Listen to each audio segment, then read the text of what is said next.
Hi, this is Jesse Emberly, and I'm recording my final with the 5 questions, starting at number 1, which says, what are 3 things that you learned this semester?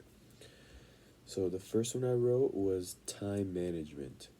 I think this is the first time in my life that I've worked full time and studied full time simultaneously. It kind of just happened this semester. Um, I was following the degree plan, which had me take 6 classes, so that's how many I'm taking, which is a lot.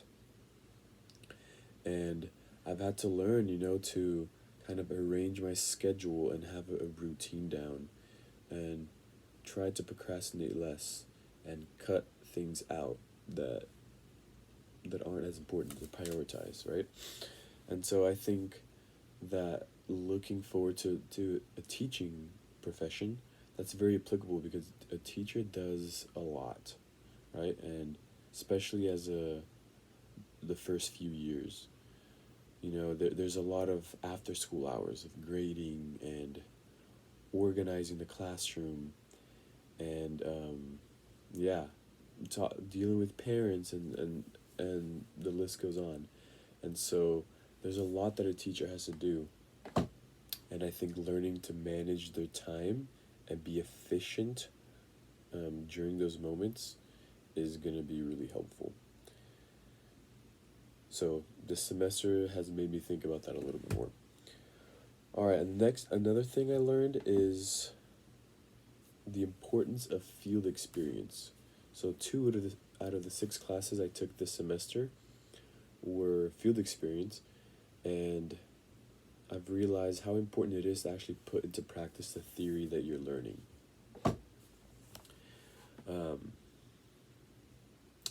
And this is because things, when you apply them, they don't always go exactly how you would expect.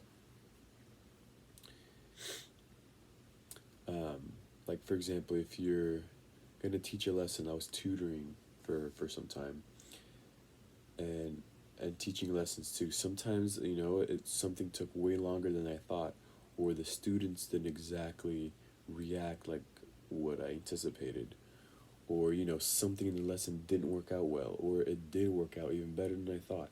So all these things, just basically in the future, I think it's helped me see that I should have my expectations a little looser and have backup plans and be flexible, because things don't always go according to what you think as a teacher, and you have to be able to think quick on your feet.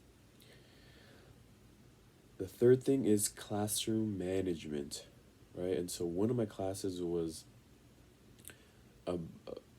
this semester was about creating a classroom management plan, right? And so I got a lot of helpful information about rules, procedures, and then like managing behavior, so like consequences and rewards.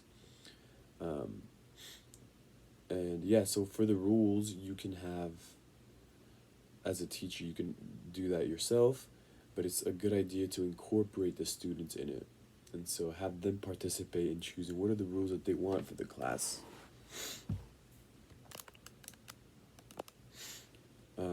That'll help them, I think, really own it, I think. And then procedures, right? These are things that, like getting their attention, like saying class, yes, yes. What do you do to get in line and walk in the hallways? What's the procedure for just different transitions? End of the day, going to lunch, transitioning to a different subject or activity in the classroom, interacting with each other during instruction. There's procedures for all sorts of things. And so it's really helpful to learn.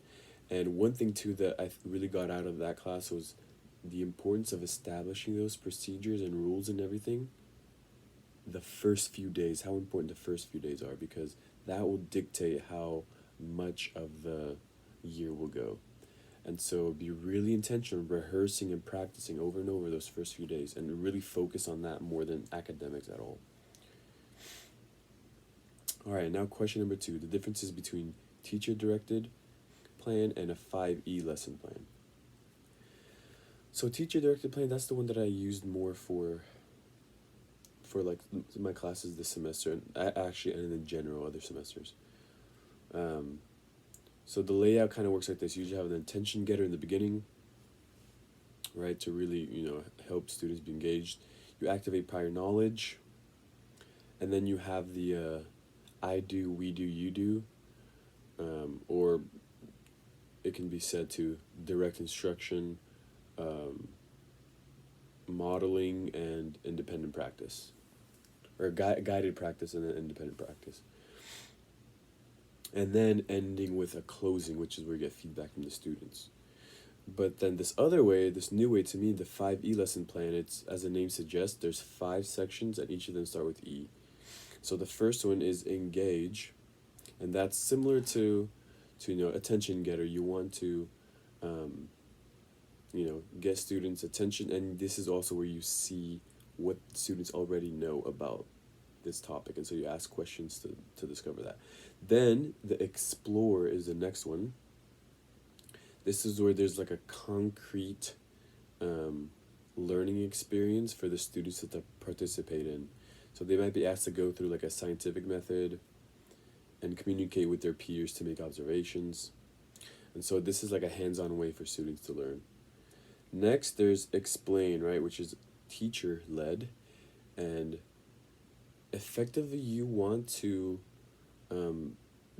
ask the kind of questions that have to do with the explore stage, which was the previous one. And so usually this can be done like the teacher can show a video, ask more questions, some software like slides, like a slideshow, or like other things to help boost their understanding. Next is elaborate, and so this is where students really have the freedom to like put into practice what they learn, and so they can present the information in a certain way. And yeah, again, that will just make it more concrete in their brains when they get to teach it.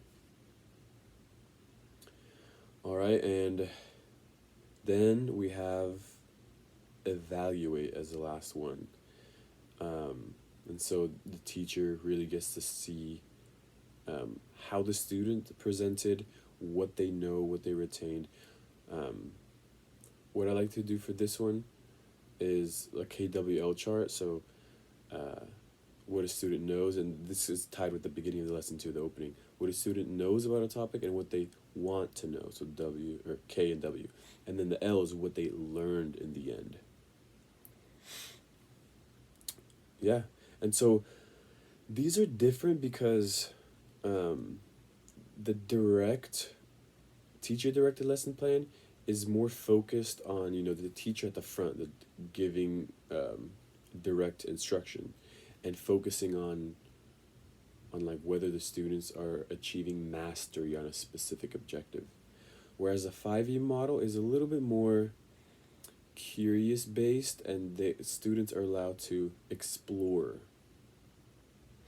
And so the direct instruction tends to be more teacher-centered, whereas the 5E lesson plan is more student-centered, right? The student gets to kind of guide their own learning. All right, question number 3. What are some methods to engage students in the lesson you are teaching? So I kind of wrote several short little things. So the first one is to have a good attention getter and an opener. And this could be simple things like just asking questions. And oftentimes when you know your class, you know the kind of things that students are interested in. And so if you can incorporate that in the question in a way that will also lead into the new information, so make a connection like that, that'll catch their attention. And you can show like a video or bring a prop or bring something that will make them really curious.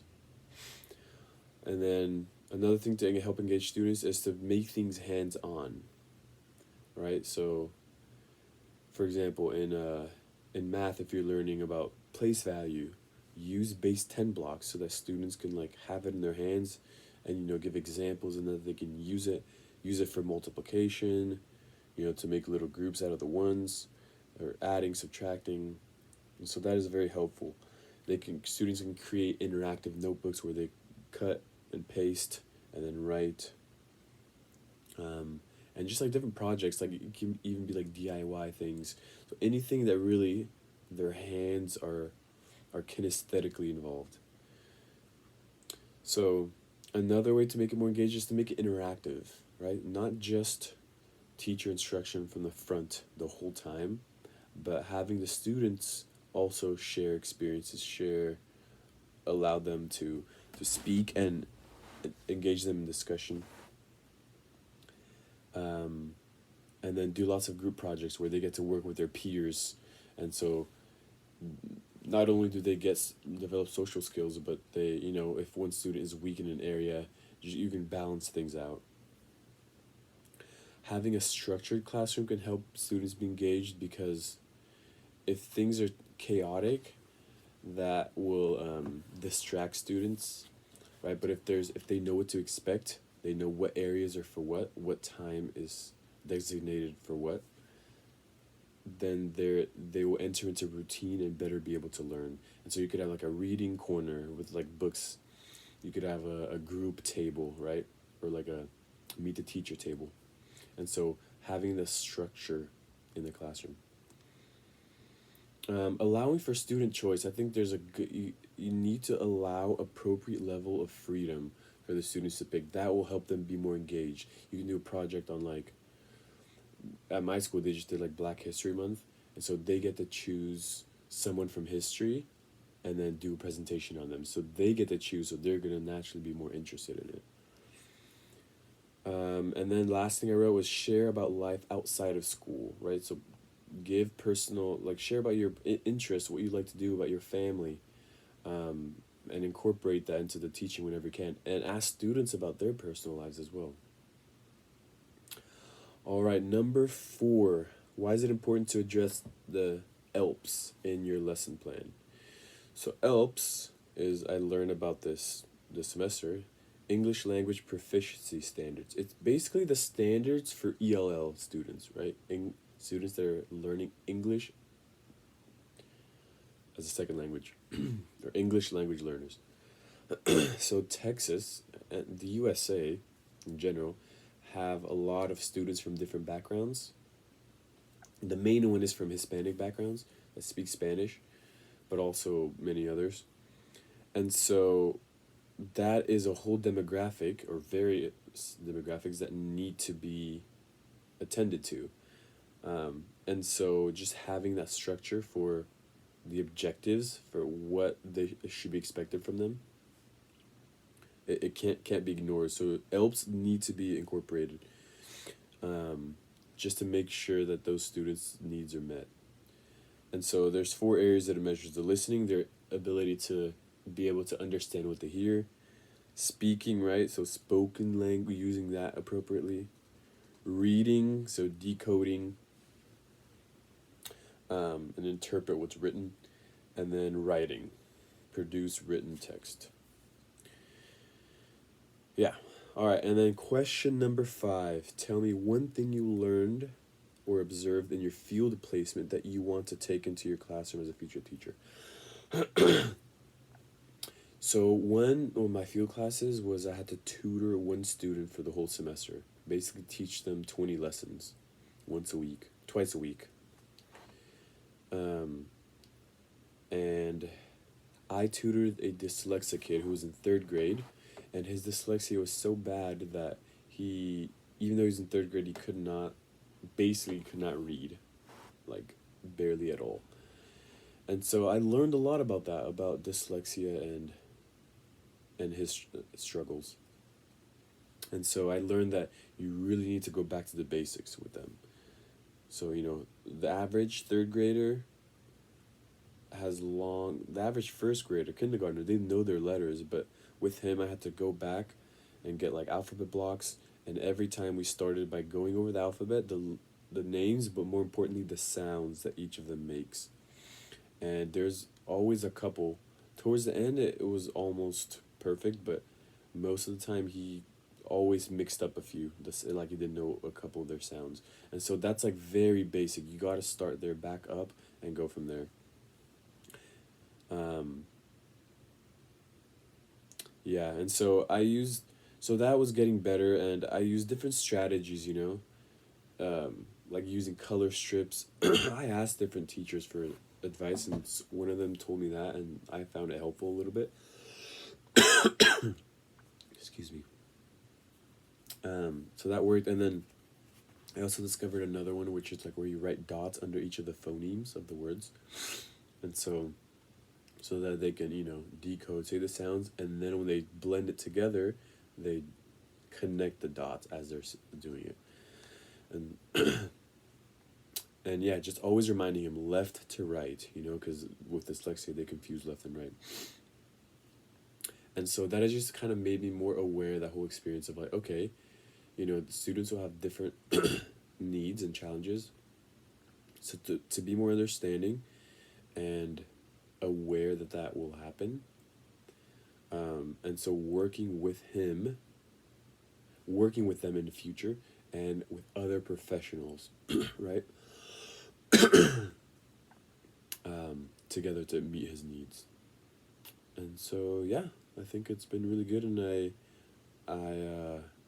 am grateful that I've gotten to get this experience this semester.